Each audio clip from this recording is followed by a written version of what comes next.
And good evening and welcome back to season 2, session 1, or probably session 0A of Once Upon a Time in the Old World. I'm returning with our old group of personages. We're missing 2. One's going to be vacant this season, and Roger is on holiday. So if you're listening, Roger, I hope it rains. Nice.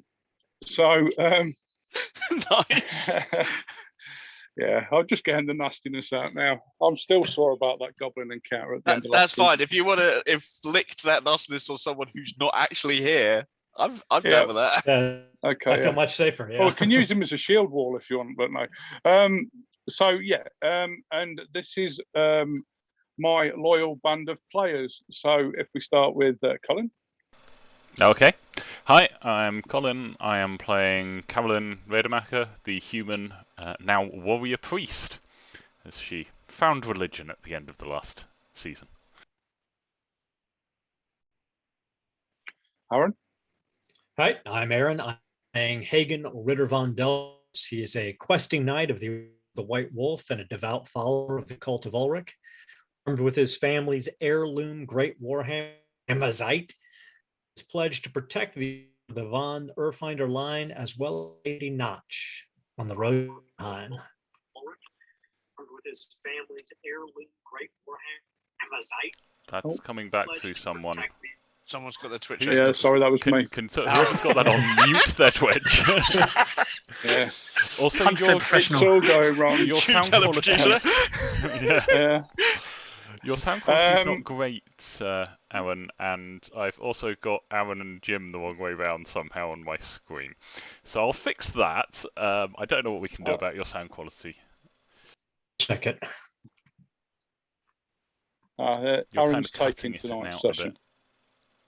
Yeah, apparently. Just let me fix that.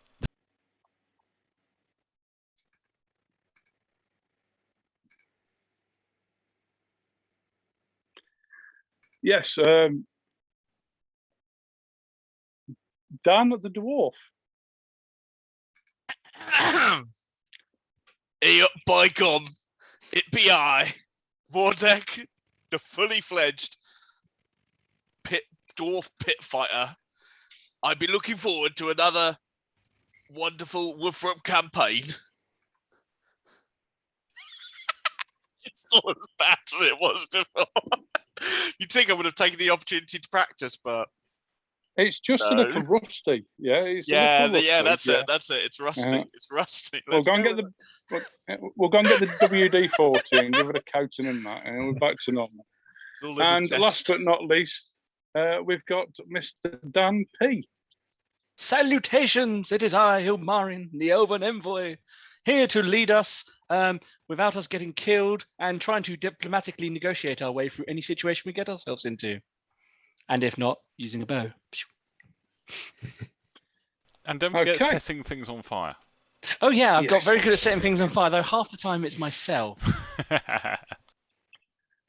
Yes, thank you, Garblag. We are indeed back with some WFRPs. So, where we find ourselves at the moment, what we're going to do tonight is we're going to catch up with all the characters, make sure we've got them everywhere they should be with their advances. So a little bit about our character stuff. And then if we've got enough time, we'll hit on with a little bit of a one-shot couple encounter thing that I've got sorted out. So, how is everybody? So, in fact, I'll step back a little bit and we'll go from where we finished off. So, the party left Ubersreich with the Lady Nat and some other fellows, and you were taking the long road to Middenheim, and when you were given a safe signal, you intend on going into Middenheim, either hiding there for a while or getting the Lady Nat where she should be and, living the high life for a little bit, maybe picking up a few jobs in Middenheim, whatever. But yeah, the Lady Nat sees you now as close advisors, shall we say. So you're more than employees now. You're more than friends. Yeah, you've saved the lady's life a few times, and you've grown quite close together as a group. The only persons who are left in the group at the moment are yourselves. So Johan, the engineer, has travelled to meet your contact in Middenheim to see if it's safe to return with the lady. Well, I believe. Apologise. You watch me get some of these names wrong. Ingrid Muller, the guards captain of Ubersreich. Quite a big lady. But yeah, she's got stuck in on the way here as well. The two guys from the Red Moon Inn, they've been worth the weight in gold, although you have grown quite sick of fish and potato soup or stew, whichever you want to call it. It has been quite liquidy, yeah. No, absolutely. But they too went into Middenheim shortly after the wizard was taken, because he wasn't doing very well in getting better. He's bleeding from every orifice. Did make him quite poorly for a long time, and he had many bobos all over his body. But yeah, he wasn't doing quite well, so he was taken into Middenheim via some secret sources, and that's not HP and tomato ketchup. But yeah, he's with the mages now somewhere, you hope, in Middenheim. But yeah, it just leaves you guys. You've just been wandering through the northern Drakvold forest area, trying to keep out of trouble. Even though there's been rumours of beastmen around here, you've not run into any of them. You've basically kept it quite clean. You've had the odd encounter with orcs, the odd encounter with giant spiders and big rats that are on four legs, mind you, not the beastmen rats that we've encountered before, and just general wildlife that's a bit of a pain, but nothing like the battle that you had a few months back when you put down that small little army, unit of greenskins. Okay, so if you want to go through one at a time what each one of your characters has been doing or what you're concentrating on. For instance, Colin made a decision at the end of last season that his character was taking quite a diverse arc and he was going into the religious priesthood. And yeah, so we'll start with Colin. Sure. So yes, she's been probably treating this this journey as an opportunity to test her resolve, test her endurance, these kinds of things. I was going to use any endeavours to try and make a holy symbol of Ulrich, on the grounds that she's probably not going to do very well at making it, but sometimes it's the fact she's made it herself that's more important. So there's that. Yeah. Okay. Well, also I forgot to mention while offline I spoke to the guys. Each of their characters, I'll speak to Roger next week when he returns, if he returns from that really damp, raining, cold place that he is now. Yeah, when he returns, he will get a little benefit as well. But the active characters that we've got here have all had a small increase in ballistic skill, because Ilmarin has took it on himself to teach everybody how to use a bow properly, and he's took them hunting, and he showed them a few skills of the elves and whatever, and yeah, they've all had to catch their own food. As I mentioned to the guys earlier on, Johan wasn't particularly good at this because he insisted on using his pistols, which scared most of the wildlife off. So he was left back at camp cooking food sometimes, or making some new saucepans that heated themselves, or whatever things that engineers do. A saucepan that scratches your back. But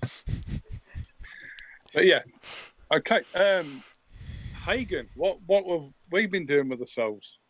So Hagen, during the journey, particularly during that battle with the Greenskins, he realized that all of his nightly training had been focused almost exclusively on one-on-one combat.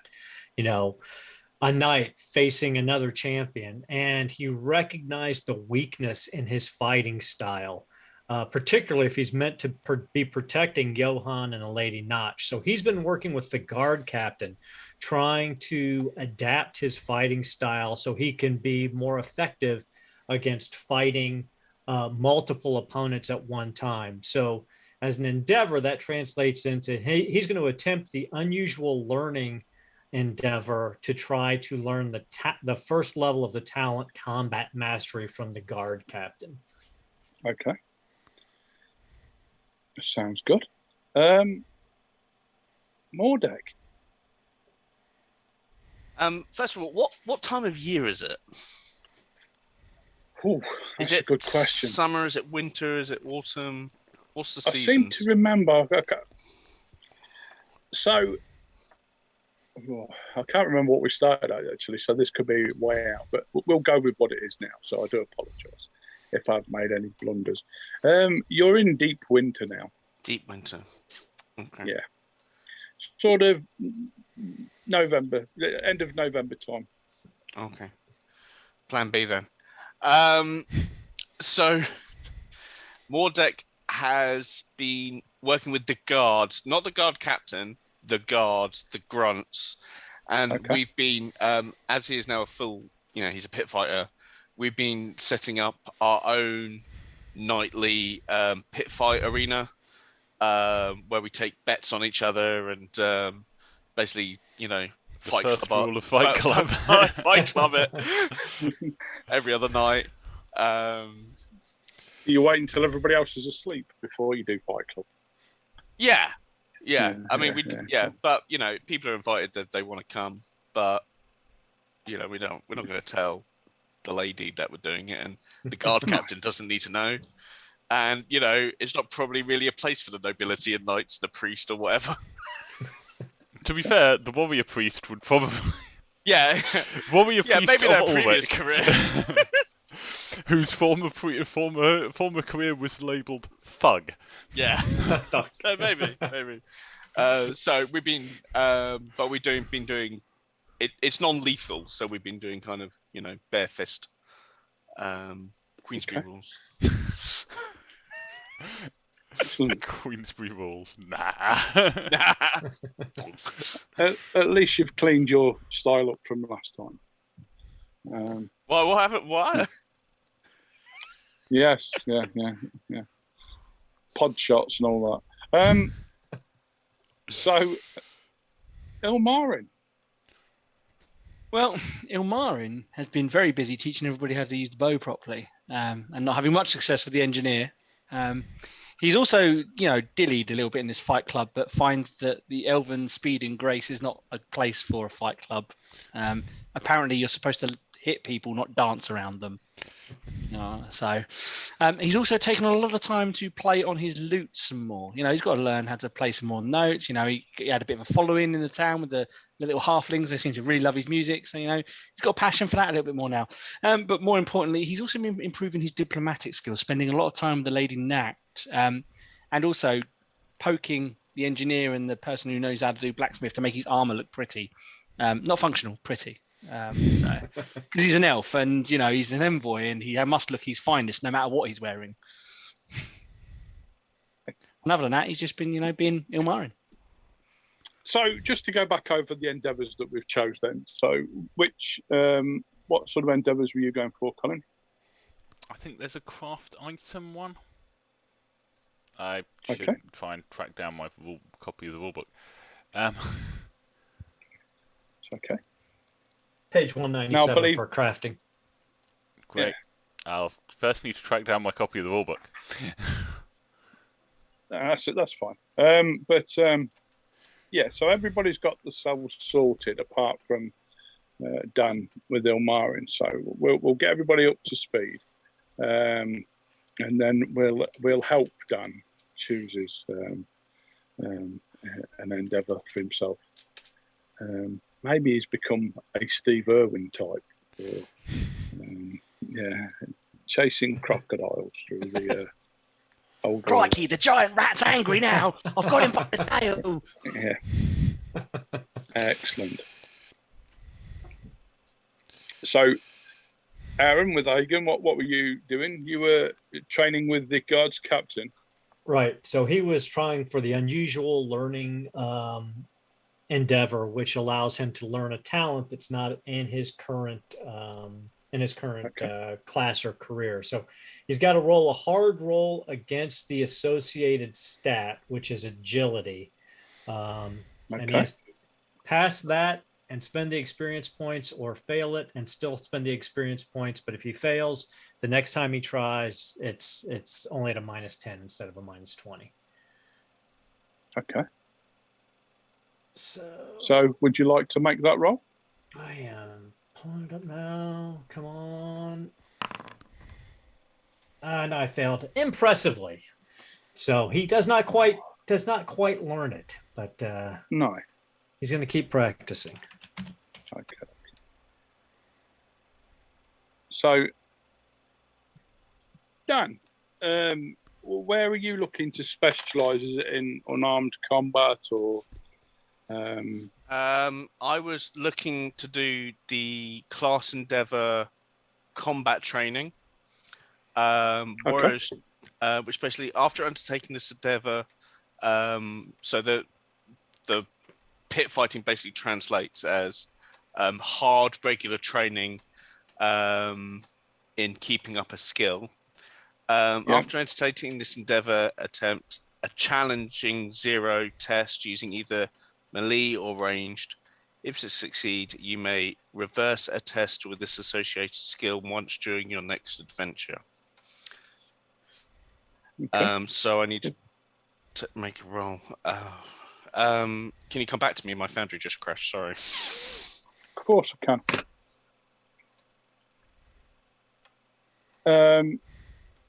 Colin, have you found out yours yet? I'm making stuff, so crafting things. The thing with the crafting things is it really depends on how difficult the thing I'm trying to make is to craft. So, he says as if that makes a lot of sense. So, yeah, it does make sense. Yeah, so the number of success levels also set by the GM. Well, what is it you try? What is it you're trying to make? She's trying to make a holy symbol of Ulrich. Okay, not necessarily aiming to have the most perfectly crafted thing, although she'll make it as well as she can. It's more about having made it herself. Excellent. So I'm going to get you to roll a hard roll against. I don't know what to go for. We could. What? Let's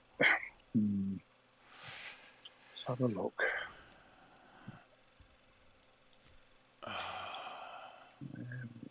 Doesn't Carolyn have blacksmithing? I have skill? tradesmith with a whole you have 2 tradesmith. advances in it.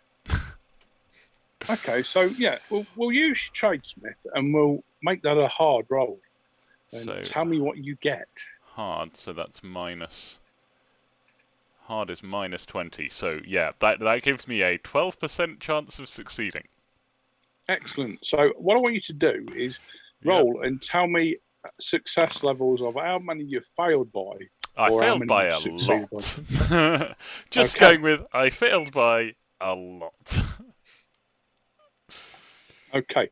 So yes, you've crafted yourself a holy symbol, and yeah, you chose the tree that it was coming from. You spent a lot of time looking for it, and you sort of cut a branch off it, quite a thick one, substantial, and cut it down to get the right piece of wood to make your wolf's head, and you've sculptured what looks like. I mean, it's not the greatest shit, and it's not what you imagined it would be, but it does look like a wolf's head.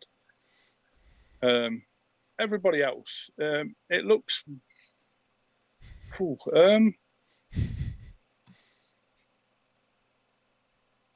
Maybe, I don't know really.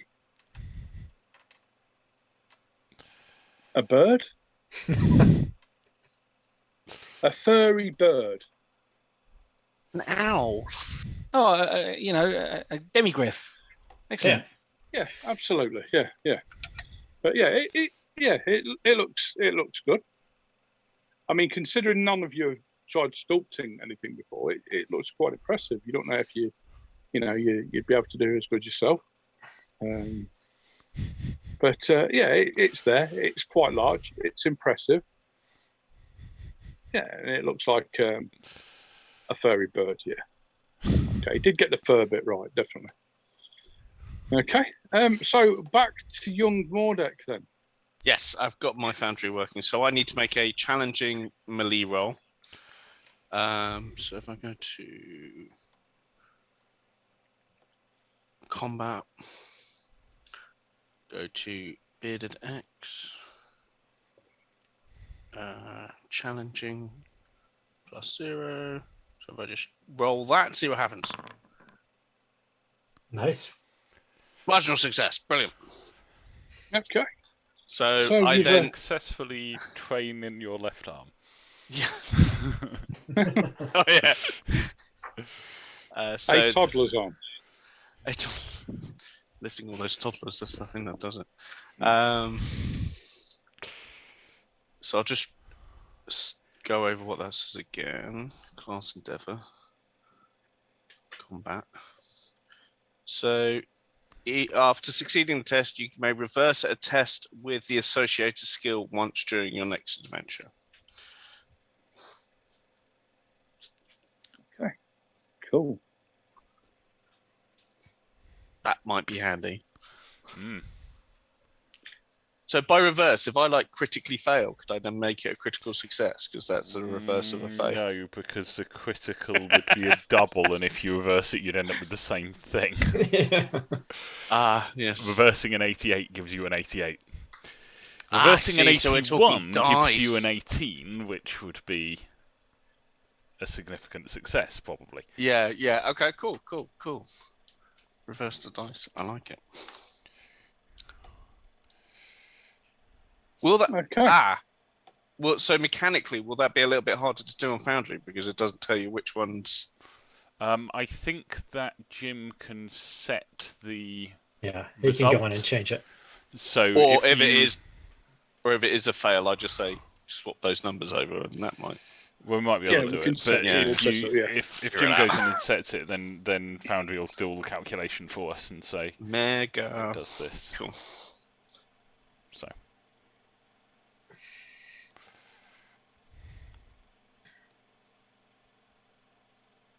Okay. So everybody's happy. Everybody's joyful, yeah? Okay. Yeah, just so no one tells me what I've carved, it's fine. Yeah. We were planning to start in Middenheim, but we're not. Yeah, we're going to have a little bit of a session, a little bit of a warm up, a little bit of a get back into the swing of things out in the forest beforehand. Yeah, hope the weather's nice in November. Yes, yeah. Actually, it's. I mean, the weather is particularly grim. For a grim place anyway. So there's been lots of blizzards. You've managed to get yourselves, actually. You've still got Mordek's cart and Hagen's horse, but you've managed to get yourself on your travels and speaking and doing deals with merchants and things. Some pretty good camping gear. Yeah, and it's all filled up in the back of Mordek's cart. You've got yourself some grain and some oats as well, so if you have a couple of days where you can't, find food or anything, you've got, the means to feed yourself. There has been a couple of nights when you've dreamed of that filling delight that is the culinary genius of fish and potato stew, but alas, he Maybe didn't leave the nightmares. recipe. Yeah, Nightmares, So- maybe. yeah, stodgy oats and bits and bobs. So, but whatever. So, like I say, you've been travelling for the last week since I've forgotten his name. Johan has gone with the guards captain, and the rest of the guards also left. Moving from campsite to campsite, keeping yourselves on the move. You've got quite used to this. You got, living an almost guerrilla style life, and also keeping the lady Nat quite safe. You've built yourselves a bit of a tarpaulin as well for the back of the cart, so where she can lie down and get covered up, sort of thing. If you ever meet anybody, because you've tried to keep her out of sight as much as you can. She's got a particularly nice tent that she helped you out purchase from a merchant. But yeah, so when you're camping, she has all the niceties of her tent, but she's also able to hide in the back of Mordek's cart. It has been fixed up the meanest though. The wheels on your cart now are absolutely splendid, and all the bearings and the joints have been well oiled, and everything is in great working order. It's going to get Although stolen, sometimes you struggle, you sometimes struggle to get down some of the paths in the forest, and you have sort of had to stay back with the lady while the others have gone hunting or gone to head off a particularly nasty creature or monster. But again, you've been travelling throughout the day. It's quite cold. You've got your furs and your blankets on and things. Where you hear a little bit of screaming, in fact, there's quite a lot of screaming. It seems to be coming from one person, and it's just around. You're on the road at the moment, and it's just around the corner. You're pretty sure it's coming from ahead of you, and it's quite bloodthirsty screaming, as if he's being hurt really, really bad. It is the voice of a male. Is it Hagen's creepy squire? No, you see, there's a muck up straight away. So Hagen's creepy squire is here with you. Yeah, he has, he's been on toilet duty and everything, and he's basically been quite a good lad, even though none of you at all are suspicious of him, and each one of you trust him completely with your life. Yeah, this guy has been absolutely the model squire. Probably because at least one of us has always got our eyes on him. Absolutely. It's like in an adventure where there's some shapeshifter that keeps claiming to be different people that we have started to suspect anyone we meet. Yeah. So Hagen leans down to the lady Notch. My lady, do you wish us to investigate or bypass this? Well, we've not run into any trouble of late, so yeah, I mean it's quite terrifying. We ought to go and help the man, or help put the man down, maybe. As you wish. Hagen loosens Hammer's sight in his grasp and starts to canter his horse a little ahead of the cart. But not outstripping everybody. He's gonna stick with the group this time, just in case. Ilmarin nudges Mordek and goes, "He's always gallivanting off, isn't he?" pointing at Hagen as he kind of like canters off. Yeah, he does tend to. Those manlings are way too keen. That sort of business and stuff, yeah. Your mule though at the front of your car, yeah, is a good old mule. So you travel up the road at a steady speed. at above average speed, shall we say. And you turn the corner, and in front of you is quite a grotesque sight. So there is a man.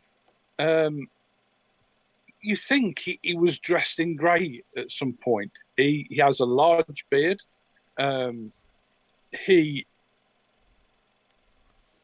He's screaming in agony as these two humanoid figures with horns seem to be feeding on him. And they've made good work so far of his legs. He's not moving his arms. Maybe they're broken or something. Yeah, he's in a bad way, and he's being eaten alive. Nope. Hagen just mutters under his breath, "Damn it," and puts his heels into the horse flanks and charges one of the horned beastmen. See, Mordek? I knew he was going to do that. A beast of a feast indeed, Pete. Yes. So, what I would like from each of you is your initiatives, please. So that's just our plain initiative score, yeah? Yes. Glorious 24. Okay. So, Colin's got 24. Hagen Aaron? is he's 41. 41. 20. The only 47. person I can beat. Marin's 47, was that? 47, yeah. Screw you, Marvin. The only person I can It's go not. faster It's than not. is the It's not that Hagen's catching me up. I don't like it. You don't have anything to worry about. Dwarven Dan? Mordek? What's your 20. initiative? Say again. 20. I thought you said 20 there a minute. I did. Thank you for rubbing it in.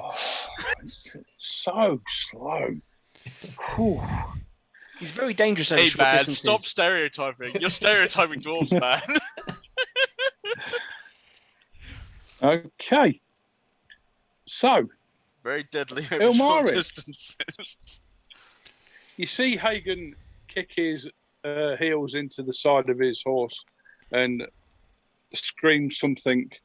I presume you're shouting a war prayer or something to Ulrich, or are you just He's probably just yelling out, maybe to the White Wolf, but nothing coherent, nothing that anybody understands back in the cart. He's just really pissed off what he's seeing here. Okay. So yeah, you see Hagen kick his heels into the horse and he starts to speed up. Ilmarin, what are you going to do? I am going to sit down next to Mordek and play a merry tune. Okay. Hagen's done this 100 times over. I've seen him go around and batter people to death with his giant hammer. He doesn't need me to be involved. I'm a diplomat. Okay. God damn it. So you close down quite quickly. They've heard you and they've sort of left this middle-aged, oldish man on the floor. And they've sort of turned to face your charging steed. So you're acting first. What would you like to do? So if he's within charging distance out, he will charge up and strike at one of the men with his hammer.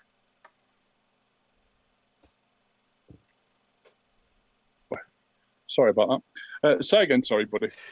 Well, he's going to he'll charge his horse, take the one on the outside with the hammer across the head, and then basically ride through the strike. Okay. So, would you care to make me a roll? Now, as you said in your endeavour time, you've been quite ineffective in fighting. That's true. Yeah. So you decided to practice, which you failed at. But let's hope that little bit of practice makes you a little bit better than you were last season. Yeah, I was terrible last season. We'll see what we can do here with this. The Horde Smasher, yeah. Marginal success. That's A marginal success. Better than nothing. That's better than nothing. Although it does get to roll its defense, yeah. Hold on, I don't think that's right. That's... I don't know. Because charging on a horse gives me a plus 20, so it should have been against an 87. 87? Yeah, my skill's a 67, so charging gives you plus 20 on a horse. So How did you end up with a 72 then? Yeah, I don't know. I don't know what that did. Let me try that again. Or we can just make that a... it would have been a 62 versus an 87, so it would have been 2 SL instead. Okay. So 13. Okay, excellent. 13 damage. Okay, lovely. Let's see if he can parry the blow. Yeah, and that was to his body, so I don't know what kind of armor he's got in his body. Yeah, so in fact you've caught him. Yeah, you've closed him down quite hard. So yeah, so how much damage did you? 13. 13. Okay, yeah, you hit him quite hard. And he takes. Ooh. So I figured that the hammer loops around, kind of hits him in the sternum and drives through. Yeah, he sort of goes onto his knees, but then as you ride through, he sort of picks himself up. The one that you didn't hit, he's charging towards the cart to where Mordek, Ilmarin, and oh no, I forgot the name again. Carolyn. Carolyn, that's it. I'm going to say Kristen, but no. K names, they always throw me off. Okay, Carolyn, Ilmarin, and Mordek. This beastman is firing into you, basically. He's coming running. The other one who got hit by the hammer, he's chasing after the horse that has just rode past him with the large armoured knight on. The squire is looking after the lady, but he's outside of the tarpaulin. You don't allow him underneath the tarpaulin with the lady, just in case he stabs her in the name of Korn or Zinch or whoever that you think he's following. Yeah, so he's closed down quite a bit. He's not managed to get to you quite, but yeah, he's close to you. So, being as Mordek moves at 20, it's now Carolyn. What would you like to do, Carolyn? Countercharge. Okay, excellent. Go for it. So I'll take the advantage. She will scream a war cry and hurl herself at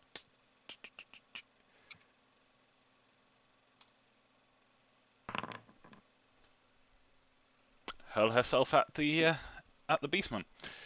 Nice. Okay. It is actually crikey. Look at that. 2 ranks of strike mighty blow in there as well.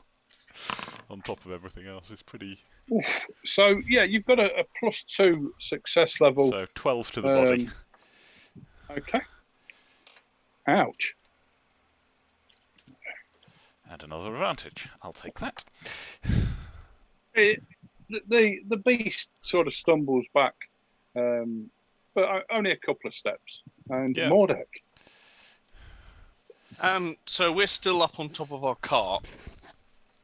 Yep. Can I jump off the cart? Of course you can. Like pro wrestling style onto the beastman. Take a swing of him with my axe. You're just going to leap. With start him. As it's moving. Okay. As the cart is moving, I'm jumping off and I'm going to. Have you got any sort of athletics skill? I do, which is a bit weird for a dwarf. I actually Who was have stereotyping dwarves now? I have athletics of 23 because it's a pit fighter thing apparently. So what could possibly go wrong? Jumping off the ropes. I'm gonna make you roll this athletics roll. If you succeed it, There's you get no chance, but it's all about the look. you get +2 success levels to your attack. Okay, cool. If you fail it, you'll get -1 success level to your attack. Yeah, why not? Okay, so I'm gonna let's try. Do it. Roll. Yes. Awesome. Brilliant. Oh my goodness! I can't believe So it. you've started where you've left off, yeah? Right. Okay. Yeah.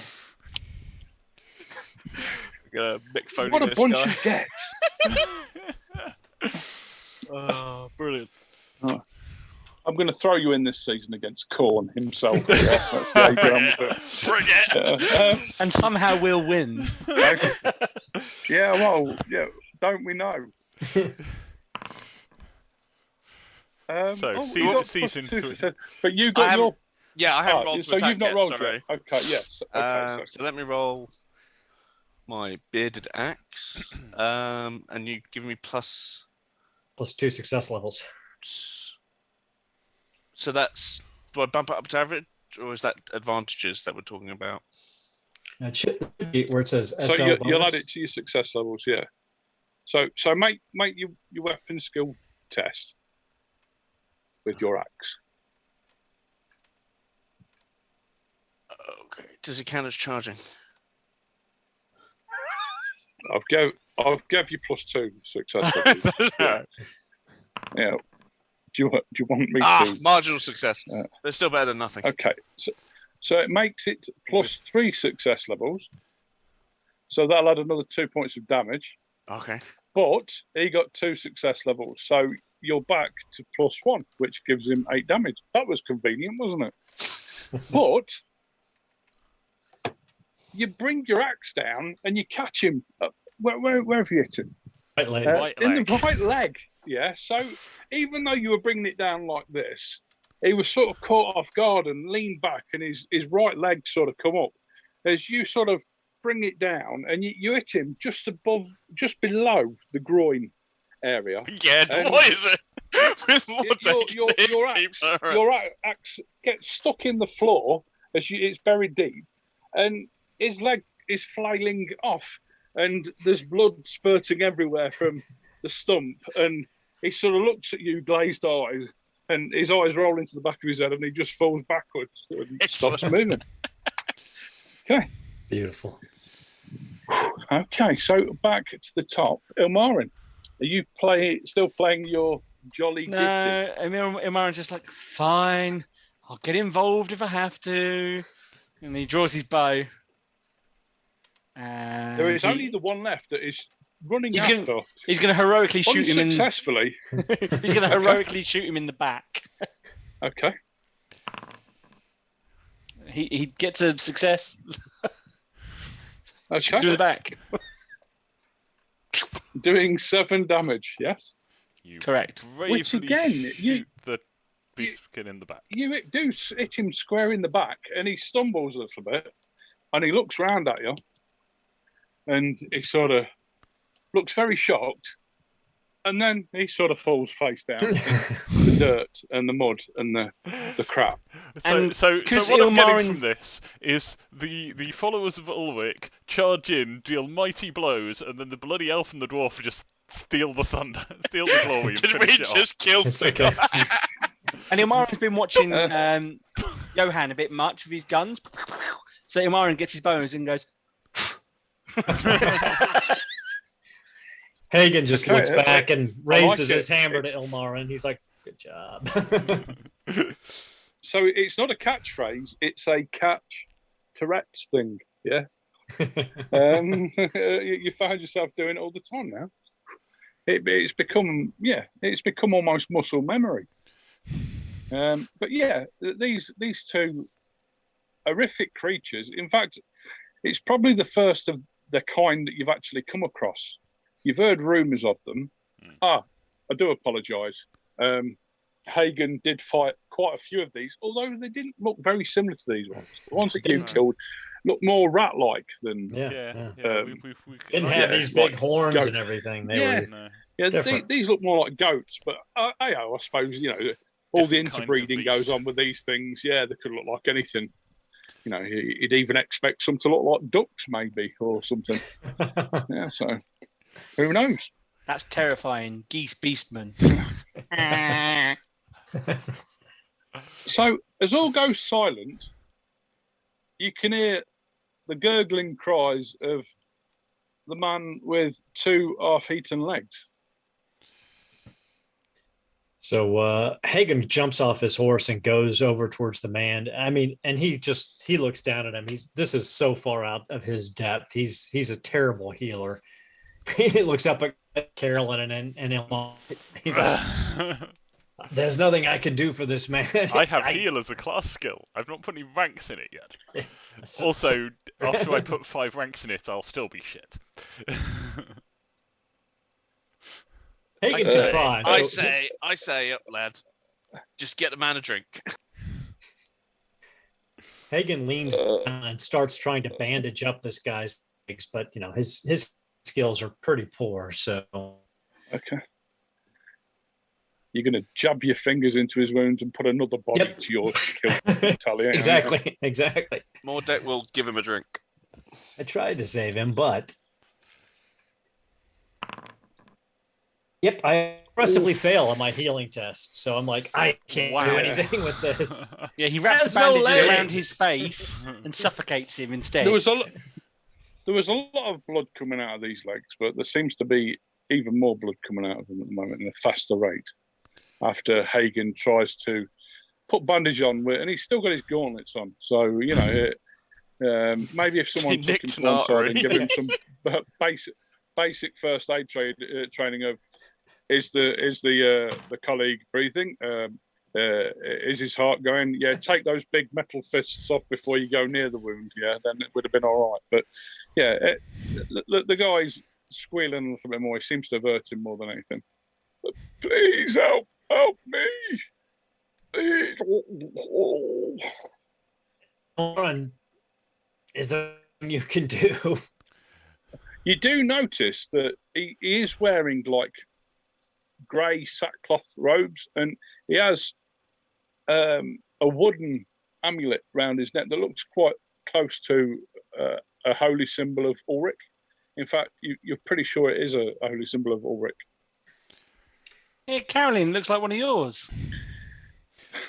Okay, I am going to try and invoke a blessing, which might go horribly wrong, because blessings sometimes do, and my skill in prayer is not that high, because I've not had a chance to put any advances in it yet. But hey, what's the worst that could happen?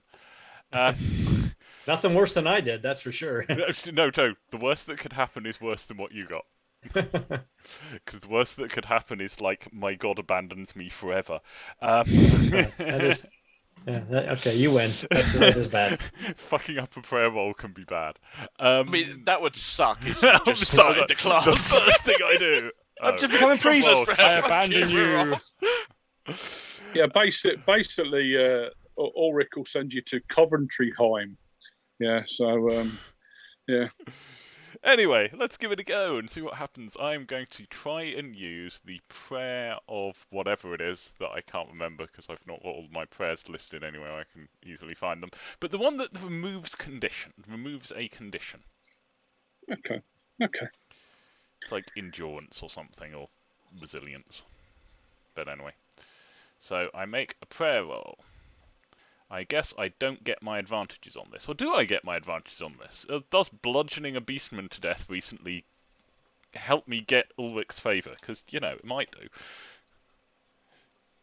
It could do, just touch. Yeah, you think you're still new to this, but yeah. Shall I leave the advantages in the roll or not? Is the question. No. Cool. That's what I was checking. I was assuming it wouldn't be, but just give me a moment while I go and delete them. Cool. Got rid of those. So, where is it? There. I make the roll. But I do succeed Nice. Pretty well. Okay. Yeah, you managed to clog the wounds up, and I'm yeah, basically at the you moment sort of- going for getting rid of whatever's the most life-threatening Yeah. condition, probably bleeding. Yeah, you think you've sort of staunched the bleeding quite a lot, and you've stabilised him. He's probably still going to die, but at least you've made him comfortable, and you've made it so he can sort of he's not in as much pain as he was, and he's staying conscious. And he reaches for Mordek's beer and he guzzles down some of that, and he does look relieved to have a drink before he takes the long path. But thank you, my brother. I need you to finish something for me. Just one thing: when you call down your prayer and you connected almost with auric, you can feel the power infuse you. You also feel a sickness like you've not felt for a long time. And it's something that you've only maybe encountered once before, and that's when you were in that other place at the banquet table. But it's not the same, but it still feels really, really messed up. As if you're close to something that's perhaps it's the beastmen. I mean, they're supposed to worship chaos, but there's something there.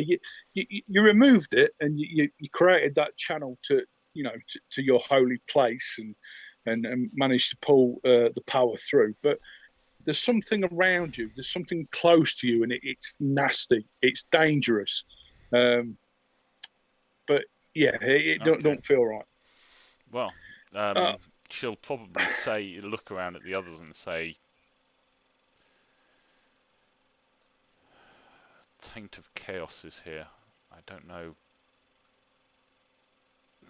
enough to recognise it beyond its wrongness." That lets out a growl. Marin shakes his head in absolute disapproval, as if to say, "What can humans just not spend 5 minutes about invoking the taint of chaos?" Just like, oh. The speaker of change is who you talk about.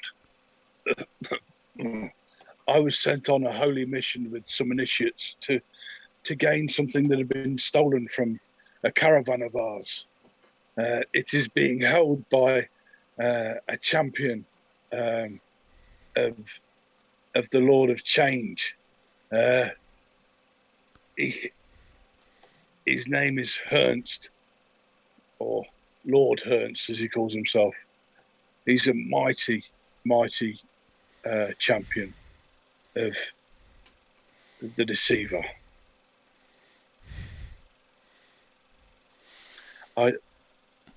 He stole. We were transporting a relic. It's an idol of the Changer, and they stole it, and they're going to perform evil deeds, I would have thought, with this. We need to take it back, and we need to get it into the temple in Middenheim, in our vaults, and get it safe away where they can't use it. I doubt yet he's learnt how to use it properly, but it will be a mighty weapon in the hands of those who are faithful to him. Do you know where he might have gone with this? How big are his forces? He has a small force of beastmen, but with this thing, he's likely to pull lots to him. Once they know he's got it. We've seen it before, where the one that used it to gather great armies and march on settlements and everything. And could one of you reach inside my robe, please? No, not down there, Elmari, Elf. I can't move my arms. I'm sorry. Hey up, manling. Don't worry. That just be the beer kicking in. Yeah, Carolyn will try and find whatever it is that he's indicating. And there's a roughly drawn map. Yeah. And south of where you are is marked a coaching inn. So you estimate where you are, and then there's a roughly drawn cave entrance that's off into the forest. But you think you can find it with this map. It's not very far away at all. In fact, it's probably like 30, between a 30 and a 60-minute walk. Carolyn will look up at Hagen. So, more beastkin to kill? You must get it to the Temple of Ulrich. Please. When you get there, tell them Guldir sent you. And Hey up, manling. So what about Milady? We can't be leaving her here. Can't go gallivanting after what some other manling wants. If it be a worthy quest or not. Aye, Mordek, you're right. We need to run this by the Lady Notch, and she needs to decide what course of action we take, regardless of how I feel about it. I would follow the edicts of Ulrich, but we do have another purpose here. Imarin reaches down and takes the dead guy's symbol around his neck and then holds up to Carolyn and goes, "Here you go. It's a little bit better than your one. No offense, you did a really good job. Good, well up, but it's a bit better. There you go. It kind of just gives it to Carolyn. When you see a child's face drop when they show you their bestest painting that they did in their first days at school, and it's a fireman or it's a soldier or something, and it just looks like a big blob of black paint, and they look quite disappointed with their parents. Well, that's the way that Carolyn is almost looking at you. You almost feel guilty for Carolyn's mostly just looking at him with an expression of "you just do not get it." No, absolutely. He just does not understand. She will take it and place it back on the guy because it is his and it should be with him. Umarin doesn't understand this. This is quite an odd concept of waste materials. Carolyn's got her own conduit. It works. It's not very pretty, but it works. It clearly worked. Or just successfully invoked. Was that him getting back up? What? What was that What noise? on earth was that? If that was him getting back up, Imarin accidentally stabs him thinking he's a zombie now. Okay, so what's the plan? Are you going to talk to Lady Nat? Yeah, I think at this point we'll have to approach the lady and have her decide what course of action she would have us pursue. Or we could not tell the lady, not go on this mission to upset yet another chaos god. Have you forgotten that we upset one already? And then Imarin shows the black mark. So I'm assuming we've 3 more to go? I'm assuming we've all still got the black marks on our hand from the whole Slanesh experience. It has faded actually in your talk in your migration to Middenheim. It's grey still. Yeah. And, You've forgotten. On the it's like on the tips of your fingers almost. You've forgotten, guys? Yeah. No, Wilmarn, I have not forgotten. Yeah. So let's not go upset the Changer of Ways. Let's not get involved in this. We already have a mission, and that's to protect the Lady Nat. The White Wolf will guide where the White Wolf guides. If the Lady Nat wants us to take her to Middenheim first, then that's what we will do. But I have a feeling that we will be dealing with this Ernst one way or another. You humans have a propensity to get yourself into so much trouble. Aye, that's true. Aye, you're not wrong. Do you think us elves live as long as we do because we go getting ourselves into lots of trouble? No, we don't. What were you telling me about the Druchi on the way here? They're different. They're not like us. They're crazy. They're absolutely crazy. Bit like you guys. Yeah. So, lady, forgive us, but we're faced with a dilemma. A priest of Ulrich has fallen here, attempting to guard a relic that they were transporting to the church of Ulrich in Middenheim. Apparently, it's fallen into the hands of a chaos champion who means to use it to raise an army against this region. We think we know where he's at. What would you have us do?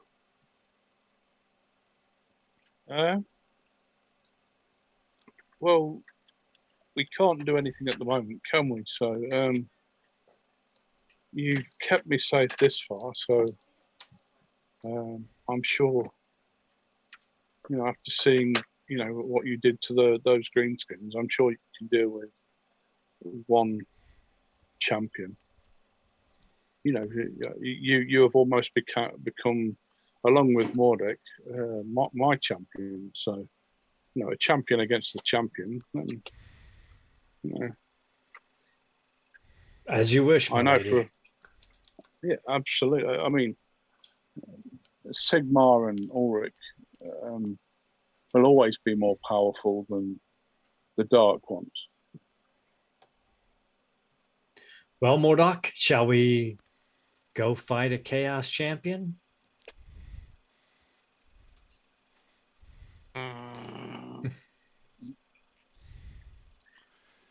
Yup.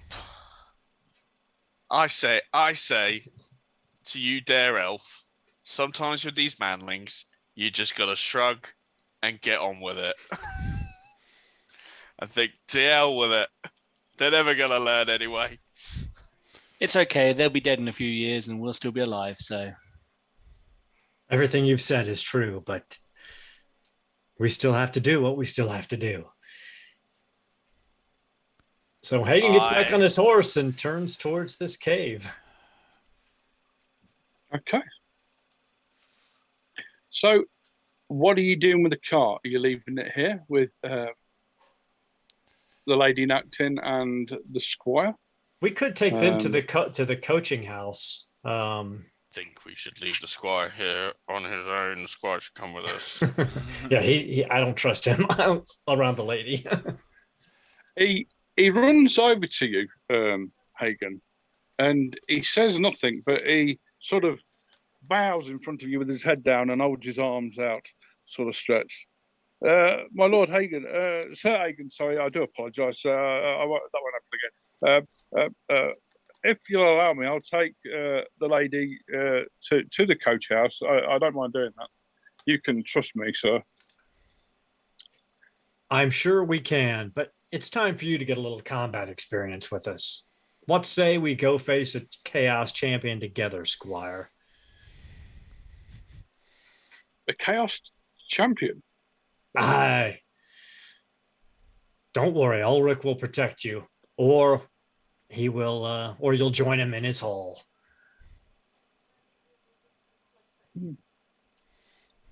Yes, I'd be more than willing to do that.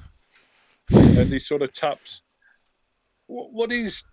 You'd only described as a long dagger in his scabbard that is for a sword, and it sort of flaps round at the bottom quite sort of limply. Yeah, but he's quite proud of his little weapon. Every time, Dunphy, every time. Oh dear. That's right, young man. Play with your dagger. It'll all be okay. And he sort of pulls it out and he holds it aloft to the sky. But Ulrich, you can count on me, Ulrich. I'll bring Carlos to his knees, and then he puts his small weapon back into his sheath, and he looks quite eager and ready to go. Perhaps, lady, we will take you to the coaching house. Ilmarin, do you wish to guard the lady there, or do you wish to journey with us? I mean, somebody's got to guard the lady. We can't just leave her. I We have no agree. guards. And your bow is a fine weapon. We don't have any guards with us, do we? They've gone into Middenheim. I'm sure we could. Maybe there's be some mercenaries we can pay when we're there. But if not, I will guard the lady. So I know how much trouble you get into without me. That is true. That is true. Well, couldn't you leave me a little bit away from this place you're going, and Ilmarin and I could stay here along with the. But the young boy's coming with you. I take it. Sorry. Well, if you wish to go near the cave, then yes, we could leave you with the cart and the squire and Ilmarin at distance with his bow, and we could try to beard this Hurst within his cavern. Yeah, well, I think that might be slightly better than the cave. You never know you're going to run into it, these coaching units. So very true, my lady. And also, if you all die, I can get her to safety heroically. Exactly. That is the most important thing. Yes, I have faith in you, Ilmarin. I have faith in me too. Thank you, Hagen. You're welcome. Always a pleasure. So well, you're going on your little quest then, I suppose. Yes. Yes. Doing the wolf's the wolfman's righteous business, I suppose. Yes. Exactly. With a little weapon. Okay. He's staying with the lady. He's not going to be getting his long dagger out. Okay. When's he allowed to actually have a hammer? Not until we're sure he's not an agent of chaos. Describe your meaning of hammer. Right. So you leave and you follow the map. Who is leading with the map? Who has the map? Who is following the map? Should it be the person with a decent navigation skill? Probably. Or outdoor survival, yeah. Then I A suggest person who always seems to do better with pathfinding, shall we say. then I would suggest Ilmarin has navigation 47 and outdoor survival 41. So if anyone could beat that, otherwise Ilmarin will read the map. I think Ilmarin should read the map. Here, have a map. It's got to go that way. Okay. Yeah, well, I'm maybe going to make you roll with that. I mean, this is quite a basic map, but yeah, it's quite easy to follow. And I failed terribly. Oh, God, you did. Did you? Oh, dear. Okay. I never roll very well in this game. Your skill's good. Your dice. My skills are great. My dice are rubbish. Yeah, don't worry. The Warriors make up for it. Yeah, Mordek, you're quite good at following directions at times, and Hagen as well, and so is Caroline. You just feel that I'm a little bit out of my depth when I'm not in a city, but you don't seem to be going the right direction. I'm quite sure of it. Ilmarin, I think the map is upside down. Aha! I was just testing to make sure you were all aware. See, now we will go the right way. Okay. Hagen was right. It was indeed upside down, and you sort of turn it around, and it's difficult to tell when it's written in human, isn't it?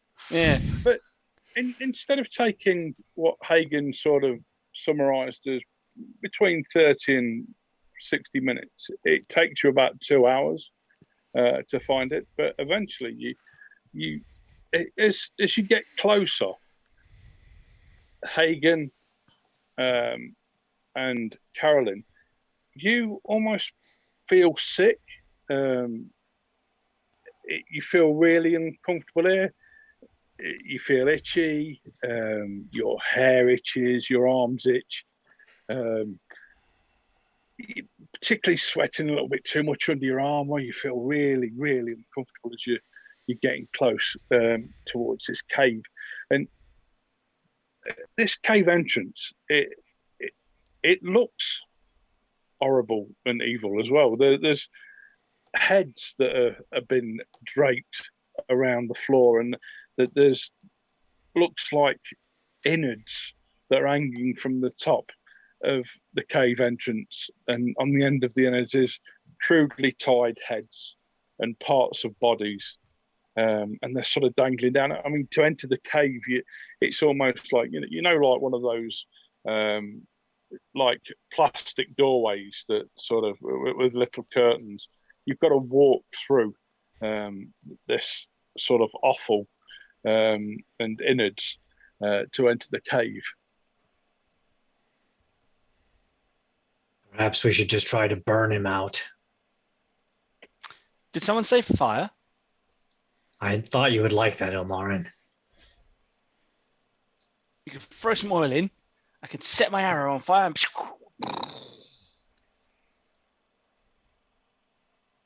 What do you think, Mordek, Carolyn? I don't fancy going in there if I don't have to. I don't think I think it looks like a cave. Supplies going through that anyway, so yeah, let's ruin their decor. Actually, Mordek, from this sort of outcropping of rocks and things, you sort of look beneath your feet, and there's the grass and the dirt beneath your feet. It's almost a layer, and then there seems to be rock underneath it. You sort of gather that it could be a shallow cave, but it has everything in the environment close to you to mean it could be quite a deep cave, or like a bigger cave than the entrance sort of shows. Now, it could smoke him out. Didn't this be bigger than it looks, manlings? Well, leave it to a Dowie to know the earth. I suppose we'll just have to carve our way through, tear these horrid trophies down as we go. Might I suggest you try to use the element of surprise? I've heard that's quite effective in combat. Hagen looks down at himself in plate armor. He's like, I can try. Clank, clank. Yeah, I'm not a lot better at the moment. My stealth is a -20, which puts it at a solid 29. It's just a suggestion. It would be wise, and if I were in leathers, I would definitely try it, but I don't think that he will miss me coming. Stealth. It's not listing any penalties on my stealth for all my clunky armor. So then, best of luck, gentlemen. I might have a full 31 in my stealth. Best of luck, gentlemen. Hope you have fun slaying followers of another Chaos God. If you don't come out in an hour, I shall take Lady Neck to Middenheim. And it's been a pleasure knowing you. You're Mr. Ilmarin, sir, if they could use your help, I'm happy to stay here with the lady. They'll probably need your help more than they'll need my help. Yeah, I sacrifice. I mean, yes. Yeah, what? Can I go with you? Yeah. Yeah, take the squire. Like you said, he could do if he's going to be a knight of a white wolf. He could probably do with getting combat experience, and then like Ilmarin shields his mouth, even though it doesn't really work. He goes, and also if he's a chaos follower, he'll turn into one while he's in the cave. Aye. And Ilmarin just starts doing this at the squire again. All right. Sir Aiken, do I go at the front, sir? No, stand to my shield side. At the front. Light a torch, hold the torch, stand to my shield side. Okay, so he sits on the floor and goes into his backpack and he pulls out one of his torches and he gets his little tinderbox out and he starts striking it. And he carries on striking, and it's getting a little bit dull and boring now as he keeps going. And he looks up and he smiles at you all. Billy, he doesn't know how to use his flint and steel properly. Oh, Can someone please light that torch for him? No, Ilmarin can't. He said fire to himself again. Just as he's about to give up, he gets the sparkage and he gets the flame to keep, and he lights the torch, and he looks really chuffed with himself, and he sort of pushes it towards you as if to say, "Look what I've done," say, and he gets almost too close. You almost feel your beard singe a little as it. You can certainly feel the heat from the torch as he sort of holds it out in like. Yes, I see. It's a torch. Back off. Don't make sure you're outside of the radius of my swing. And keep the fire behind my right shoulder so it doesn't interfere with my vision. And he looks round at Carolyn and Mordek, and he's got a face that is sort of asking for acceptance. And he does the same with you with his torch. It doesn't quite get to you, but you definitely feel the heat, and you can almost smell that singed beard hair. Not you, Carolyn. Yeah, you've been out in the wilds for quite a little bit, and yeah. Not quite that much growth yet, but yeah, you certainly smell a little bit of your beard almost getting. She's yet to manage to grow a beard. Mordek. She has devoted herself to the wolf, but she has yet to manage to grow the beard to go with it. Stop. Yes, it's fire. Right. Let's go. Okay.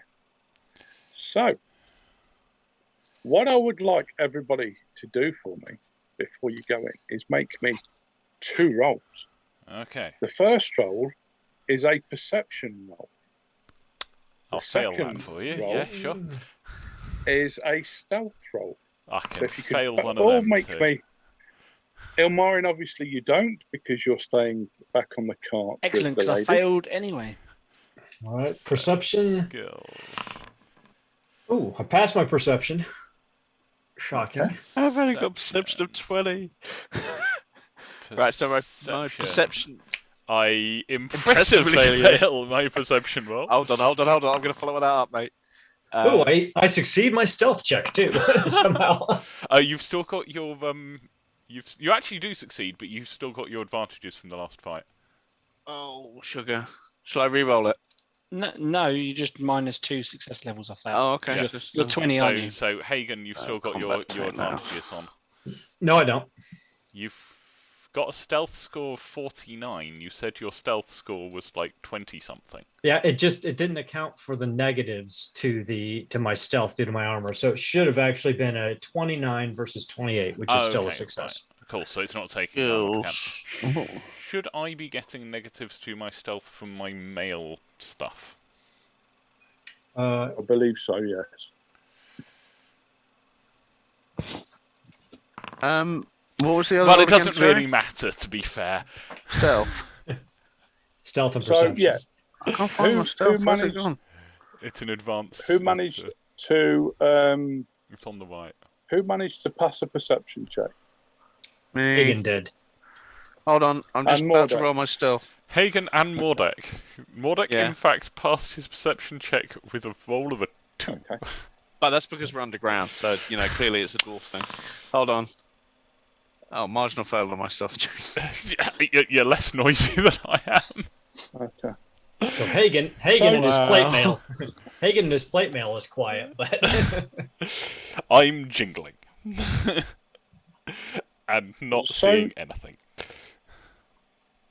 You cut these entrails and heads and limbs down and sort of shift them off to one side. Everybody make me a willpower roll, please. Just straight willpower. I assume not Ilmarin. No, not Ilmari. Although actually you can see them doing it. Yeah, make me a willpower roll, Ilmari.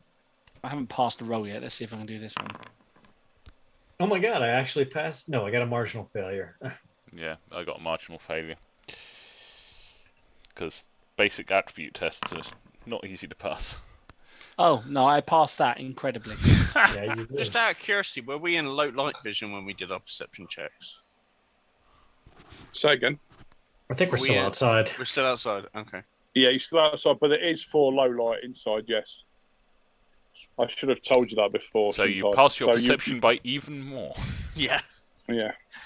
How How many did you guys pass your perception by, Carolyn? And, I failed my perception horribly. I passed my perception by 1 plus 1 SL. Okay. Marginal success. Okay. So you go into as you're cutting the entrails down, Carolyn and Hagen, you're not sick, but it's rancid. This offal and meat, and there's a couple of times where you're sick up in your mouth, but you don't give it the. Don't actually throw up all over our boots. Yeah, you don't let yourself down in the vomit hitting the floor. You sort of swallow it back down. But it is really, really nasty and gross. And then you enter quite a foul-smelling cave, and you feel like you're walking down a ramp. In fact, it's quite obvious that you're going deeper into the earth, and you can't see anything. Yes. From up front, it just goes down and almost turns a corner. Who's going at the front? I'm assuming Mordek with the low light vision. me, yes, because I have low light vision. Yeah. Okay. Did you make a perception check, Mr. Mordek? Sorry. My successful check I passed with a 2. So I did spectacularly. So I did really well, and I just got an impressive check with my willpower test as well. However, my stealth roll did not go well. So 2 out of 3 rolls is not bad. So you're travelling down this slope, and it almost becomes a little bit. It's closing in on you almost, but you're all holding it together. Whereas Mordek almost forgets where he is, but as you're walking down, you spot on the floor what looks like it's got some leaves, long leaves over on the floor, and you're guessing. In fact, you've seen this before down in the depths, that it's some form of pit trap, and you tell the rest of the party this by shouting out pit trap, and then as you shout the word trap, you realise that bit of an echo. I was supposed to say quiet, yeah, and you hear everybody hears in the cave, go down the cave, pit trap, pit trap, pit trap, pit trap. It's if something responds, then we're in the shit. Yeah. It's when we get a call back in a guttural voice saying, "Oh, thanks."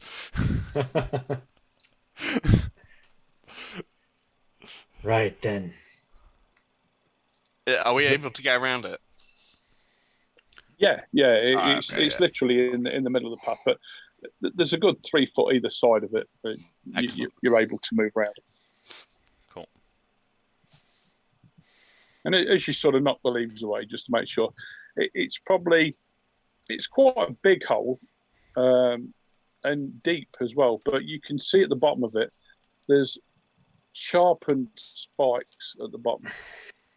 Anybody falling down here would have made quite a big mess of themselves. Good eyes, Mordek. And as you're travelling further deeper, it seems to almost spiral down. It's just like a cavern, maybe a tunnel even, rather than a cavern. You also see a few things. There's almost spring-loaded axes on the wall that with like a tripwire if that had been set off, the axe would have sort of swung out and hit someone in the midriff. Mordek, it looks like he's been here before. He's doing a sound job of being the point man and spotting everything that he needs. Nice to be underground again. Yeah. I would have thought you were a famed tunnel fighter with the way you were handling this cave. What's your perception score, Mordek? God, not good. Hold on. What's a skill? 20. And you made it with a 4, yeah? 2. Two. Yeah, so 2 successes. Excellent. Right. I was just going over my skill, and I have night vision, which perception tests in low light conditions. It doesn't actually tell me what it does.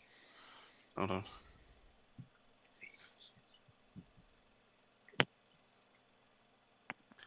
I think basically I don't get penalties for being in the dark. Yeah. Natural dice. So,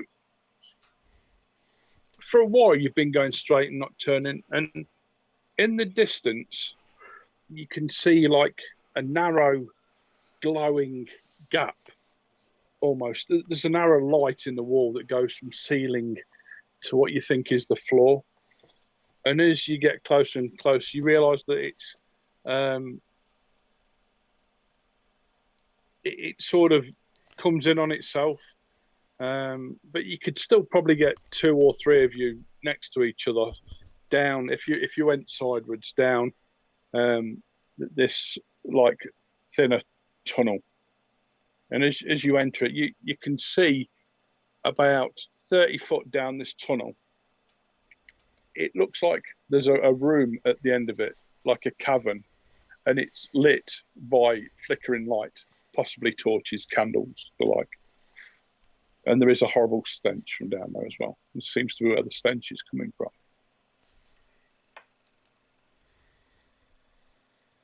Yeah, by gum, it smells like fish and potato stew down here. I was just thinking the same thing. Well, shall we proceed? Aye. Okay, so you all sort of bunch up and go down this tunnel. You can't see any traps down there or anything. And you come out into what looks like, you would sort of guess that it was about 20 feet all the way round, across and wide. It's not round, it's not square though. And it goes quite high up to the ceiling. Those with the torch, you can't see the ceiling of this cavern. On the far side is a twisted, what can only be described as an altar. And it sits on a bit of a stone plinth, quite a hefty stone. It needed a few men to sort this in place. And there's some candles on there, big candles that are twisted, and they almost seem to shift shape. And this altar almost does the same. And on top of the altar is this. It's like an idol, and as the light it's filthy. It looks like it's crusted in dirt and mold and algae, but from what you can see of it, it looks like some sort of bird, human creature, and its wings are stretched out on the back of it. And like the crafted idol. For the first time, you connect your sickness and feeling unease with this thing, and it's the thing that the priest described to you. And there you are in this room. No one else in there with you. I'm going to go and twat the idol with my axe. Also, either side of the altar like sack bags, and there's a couple of dead bodies either side. So the lot have been there for a while, and the flesh has rotted away. They've still got their belongings on them. You know, some armor. There's like the weapons that they were carrying. One looks like he was a dwarf by his statue. Well, it's either a dwarf or a halfling. You're guessing. But it does seem to be wearing armor. But the armor looks like it's been absolutely pulverized. And yeah, there's just this. It's almost beating at you. This statue. It's definitely wrong, and it definitely should be put somewhere safer than where it is now. Carolyn, I know you're only new to the Order of the White Wolf, but is Ulrich giving you any form of guidance on how we can contain such an abomination? Nope. Does look a little bit like the carving that Carolyn made. You know, what with it being kind of bird and furry.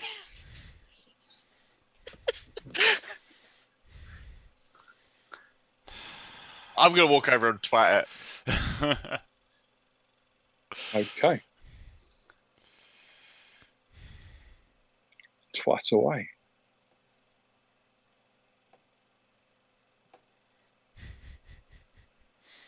Yeah, what could possibly go wrong? What can I'm sure this will possibly be go just wrong? fine.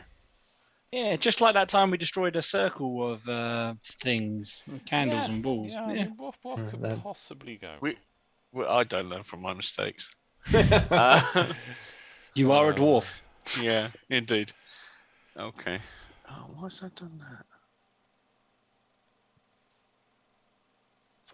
Play windows. Okay, roll.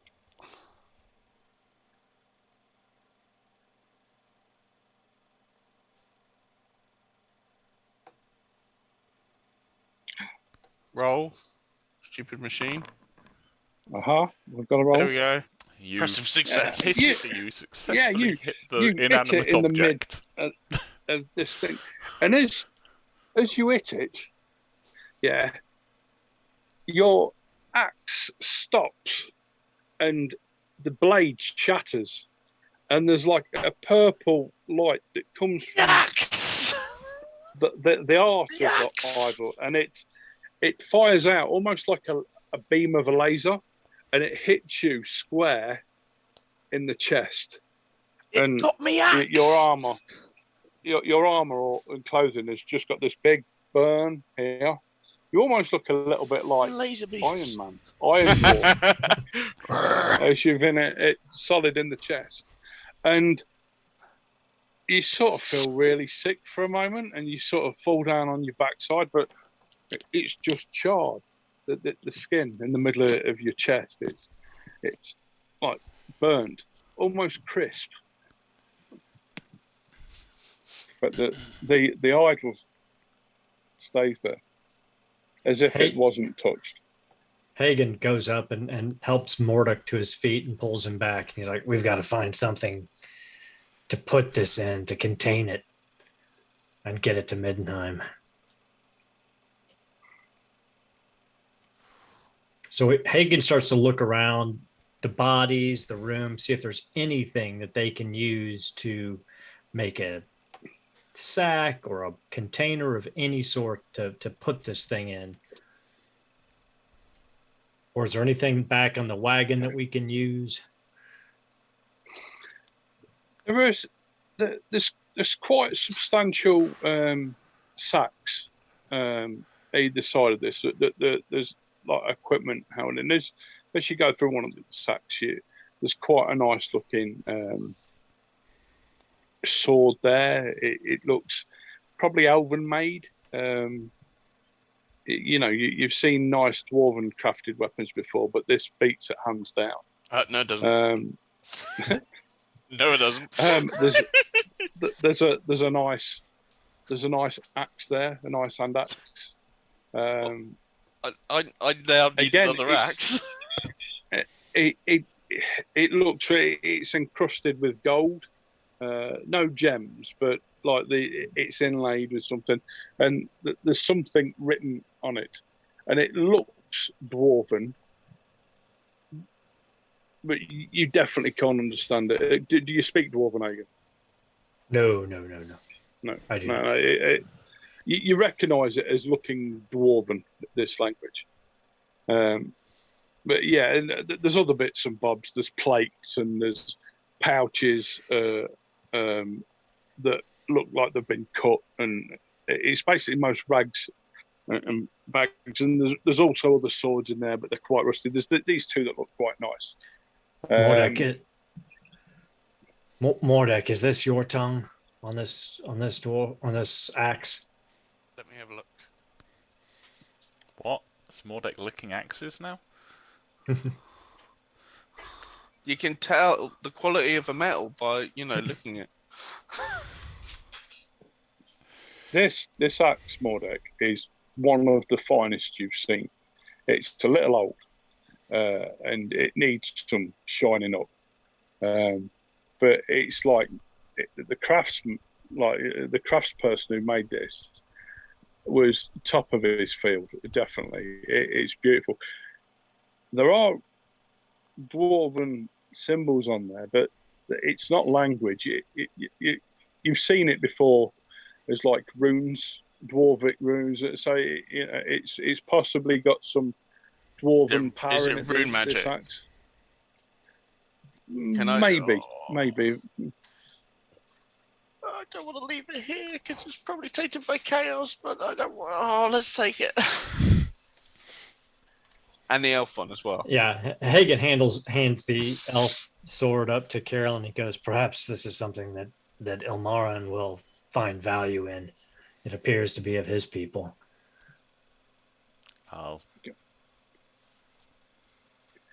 And the only other thing that you can see there that looks of any value is it looks like a human skeleton. You guess it is anyway. And it's got an old sort of helmet on, and it's almost got a crown on it, but it isn't a crown. Hagen, you've seen helmets like this, but from lords and dukes and things, from not royalty, but like the tier underneath that. He looks like he was some person of importance, and around its neck it's got this gold chain, and there's like a blue gem in amulet at the bottom of this chain that sort of hangs around his neck.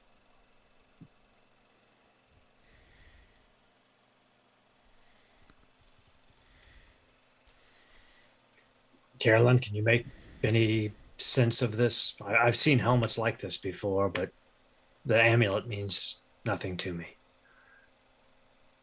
I don't really know anything more than you do. You've been involved in the Ulrich Church longer than I have.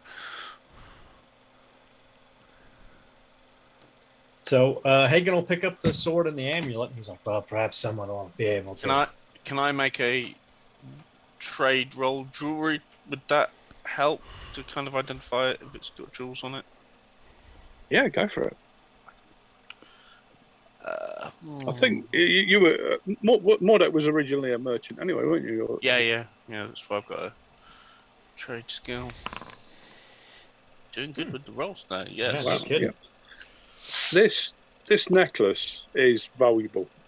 Again, the craftsmanship in it is good, if not very good, if not immaculate.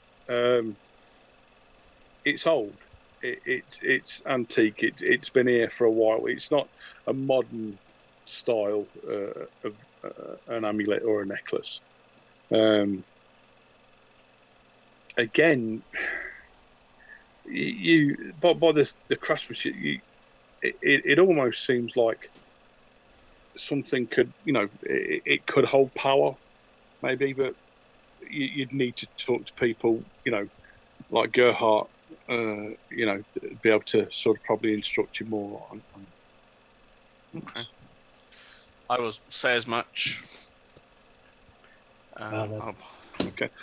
But you've got yourselves 3 quite sturdy sacks that every one of them would easily fit this idol. Isn't there supposed to be a champion down here? Yeah, I'm waiting for the people to come and object to us screwing with their altar. Because well, if we can get the idol and get out before he shows up, all the better. No, okay. We came down here to kill him. Ilmarin. Yeah. Oh, yay. The weather's particularly nice for a winter's day. Yeah, it stopped snowing, it stopped raining, and the sun's out. Quite a rare thing. Before you even go, Ilmarin's already manoeuvred the cart, so it's not in open view of the cave front. Okay. It's not stupid. All of a sudden, you almost feel the ground shake, and you can hear trees sort of being pushed aside, well, bushes pushed aside, but there's something coming through the woods that isn't trying to be quiet. You know, it's not trying to be stealthy or anything. It just looks like it, whatever it is, it's just coming in your direction and it's making lots of noise. Towards me specifically or towards the cave front? Well, it's coming towards you in the cave. You're sort of, you know, you're a bit away from the cave, but it's coming in that direction. Okay. I mean, I'm guessing it's a bit way off at the moment. I can't see it. Even with my acute senses sight. Yeah. So now you can see the bushes rustling. The bushes rustling and moving, and whatever is coming down there is going to be in eyesight. Okay. I am going to move the cart back into even more hidden location. Closer to the cave or away from the cave? Away from the cave. I'm acutely aware that I had the lady nacked in my presence, and if something large comes through there, I'm not exactly the best person to deal with it.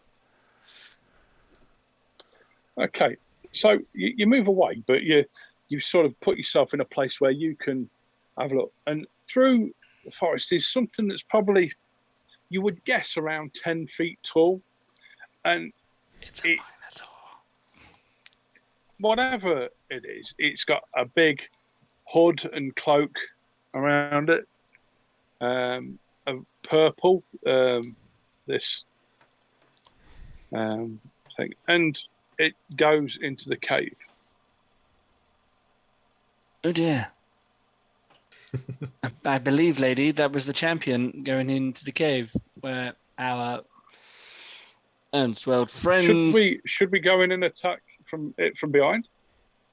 No, my lady. I'm not sure what your combat skills are, but I'm a diplomat. I have a bow and I have a sword, but it's mostly for show. Oh, okay then. But don't worry, because Sir Hagen and Carolyn and Mordek are all down there, so the 3 of them should be more than ample to deal with such a creature. We're all gonna die.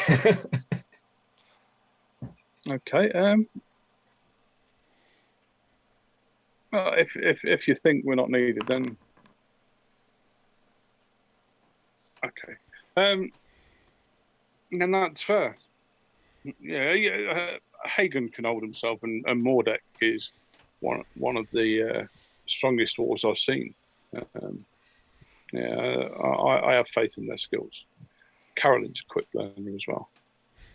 Indeed, your ladyship, and we would probably only just get in the way or get eaten, and that is not good for either of us. So, as you're sort of weighing on what to do with this idol, you hear a voice coming down the thing, and it sounds like quite a panicked voice. Sir Hagen! Sir Hagen! He's a big one! He's a big one, Sir Hagen! Yeah? And you hear this click and this thunk, and the shouting goes quiet. Well, it sounds like there's no element of surprise. Hopefully the squire managed to duck his head away before whatever it is coming got to him. Sounds like we best be prepared for battle.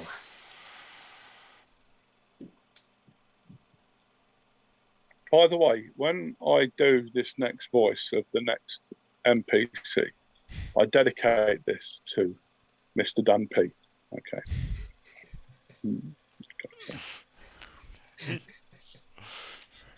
What are you doing in my cave?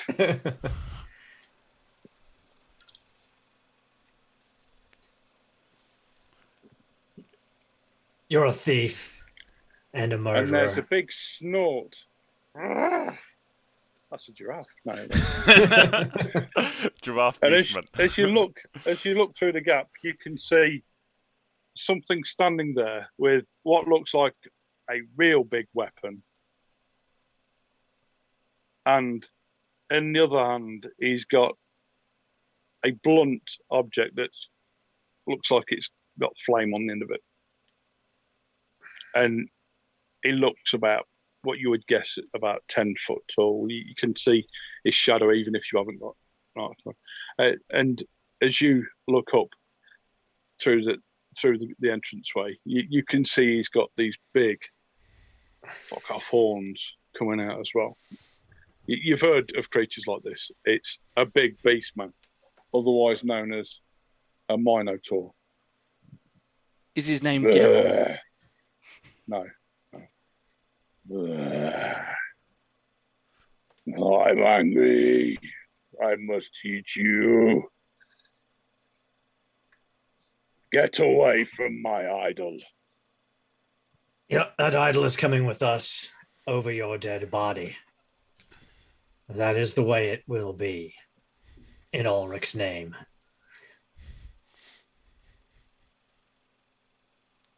Okay. You see him turn to the side and sort of bend down and pick something up. And he's picked up what looks like a sizable boulder.